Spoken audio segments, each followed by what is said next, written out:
कुछ बातें आपको याद दिलाना चाहता हूं। शादी के सिर्फ 1 साल बाद आप घर छोड़कर भाग गई। जी सुनती जाइए भाई साहब, सुनती जाइए, मैं दोबारा इन बातों को दोहराऊंगा नहीं। शादी के सिर्फ 1 साल बाद आप घर छोड़कर भाग गई। आप जानते क्या क्या और कहां कह रहे हैं? अच्छी तरह जानता हूं कि मैं क्या बोल रहा हूं, एक एक शब्द को तोड़कर बोल रहा हूं। आप घर छोड़कर भाग गई। हाँ, भाग गई थी तो वो आपका उठाया हुआ एक बहुत ही भयानक कदम था।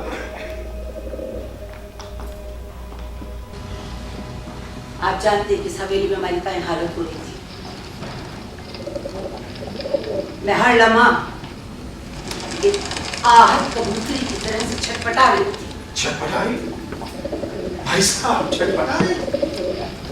शादी के बाद छटपटाना ये तो कोई अच्छी बात नहीं है। भारतीय संस्कृति के अनुसार 7 फेरों के बाद पति ही परमेश्वर है और उसी के साथ आपकी जिंदगी। आप रामायण महाभारत किसी भी ग्रंथ को उठाकर देख लीजिए। सीता जी, गांधारी, गौरी। सत्संग में बैठ करके प्रवचन नहीं दे रहे। आप मैंने बोलो कि मैं सीता बनूं? सीता? राम एक मर्यादित पुरुष है। आपके दोस्त महाराज में ऐसा एक भी गुण नहीं था कि जो मैं उन पर बिछ जाती। ओ गॉड, या हमारी मजबूरी ही कि मैं इन जैसे मिनट के साथ रह रही। घर बाहर की कोई भी लुगाई नहीं छोड़ी। कोई भी, मैंने तो याद करके भी शर्म आया। आपको कुछ भी याद नहीं?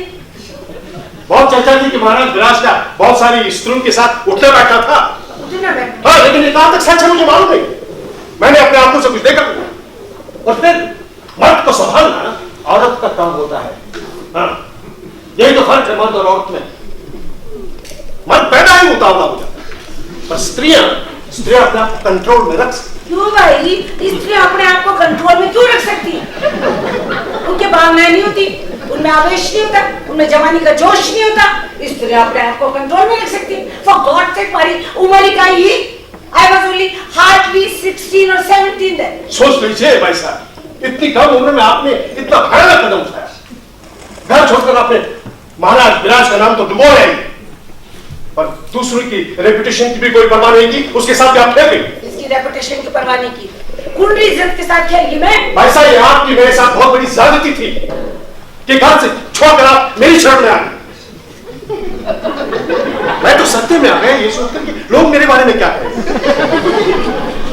मेरा अपना दोस्त महाराज विराट मेरे बारे में क्या धारणा बनेगा। मैं घर छोड़कर के आपकी शरण में आई क्योंकि मैं परेशान थी।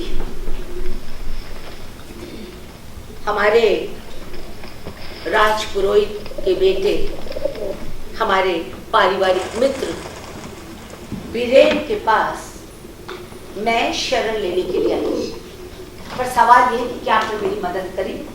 Did you help me then? Of course I helped you. I helped you, भाई साहब।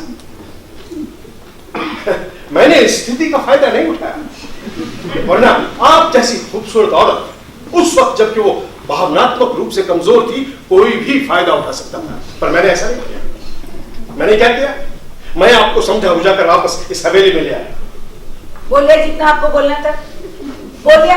अब 10 मिनट आप मने भी दो। मुझे आपके जवाब। Please, I request you not to interrupt me. बड़ी आपने बातें करी हमारी शादी के बारे में, हमारी ड्यूटीज के बारे में। हजारों आम औरतों की तरह हमारी भी वही राम कहानी है। उसका मर्द सारे मजे लूट करके गू की मक्खी की तरह बाहर भिलमिलाता है, पर मारे में हिम्मत ही। मैंने अन्याय के खिलाफ एक आवाज उठाई, एक साहसी कदम उठाया। घर छोड़ करके, अपना सब कुछ छोड़ करके मैं आपके पास आई। पर आपने क्या किया?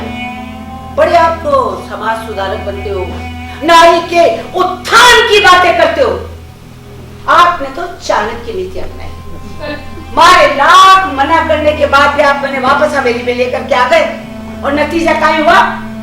जिंदगी भर आपके दोस्त महाराज विराट ने मैंने जूती की नोक पर रखा और बाहर की लुगाइयों से मिलना जुलना बंद नहीं किया। आपने क्या पता कि हमारी राधा कैसे बीती?